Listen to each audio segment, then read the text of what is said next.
Full ఉప్పు వేసేసారు కూరలో. సూపర్. పప్పులో ఉప్పు తీసుకెళ్ళి కూరలో వేస్తున్నట్టున్నారు. చెప్తాలే వంటమ్మాయికి ఇలా చేయొద్దని. చిరాకు వచ్చేస్తుంది నిషా. రోజు ఇదే కంప్లైంట్. చెప్పి చెప్పి నేను అలసిపోతున్నాను కానీ మీరు మారట్లేదు. సరే అయితే శరత్, ఉప్పు తగ్గింది, ఉప్పు కలుపుకో. ఎందుకని సీన్ చేస్తున్నావు? ఉప్పు తగ్గింది, దాంట్లో ఉప్పు వేస్తాను. ఉప్పు ఎక్కువైంది ఏం చేయమంటావు? వీళ్ళు వాటర్లో కడిగిమంటావా? అయినా అమ్మాయి సరిగ్గా వండకపోతే నేనేం చేస్తాను? వంట అమ్మాయిని పెట్టేస్తే సరిపోదు నిషా. ఏం చేస్తుంది, ఎలా చేస్తుందో చూసుకోవాలి, కొంచెం డైరెక్షన్స్ ఇవ్వాలి. నేను ఆఫీస్ మానేసి ఇంట్లో కూర్చుంటాను, ఆవిడకి ఎలా చేయాలో నేర్పించుకుంటాను. ప్రపంచంలో ఒకదైనా పని చేయట్లేదు, చాలా మంది లేడీస్ పని చేస్తున్నారు. అందరూ పని చేస్తూనే ఇవన్నీ సెట్ చేస్తున్నారు. నీకేం తెలుసు శరత్ ఎవరింట్లో ఎలాగుందో? ఎప్పుడు కంపారిజన్ తో చంపేస్తావు నన్ను.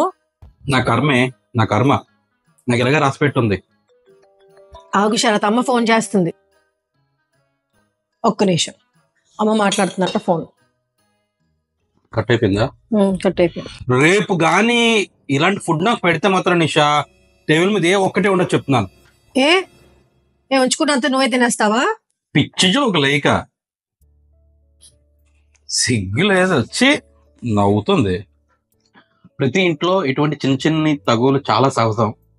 వీటిని పెద్దవి చేయకండి, ముఖ్యంగా పేరెంట్స్ ఇన్వాల్వ్ చేయొద్దు. మన గొడవలు ఈరోజు సాయంత్రానికో రేపు పొద్దునకో సెట్ అయిపోతాయి. మనం బాగానే ఉంటాం, కానీ మన పేరెంట్స్ కున్న ఇంప్రెషన్ మటుకు పాడైపోతుంది. చేసుకొని మీరు సబ్స్క్రైబ్ అయ్యారో లేదో, చాలా మంది అయ్యారు అనుకుంటున్నారు కానీ అవ్వలేదు. అవ్వకపోతే మాత్రం ప్లీజ్ సబ్స్క్రైబ్ టు అస్.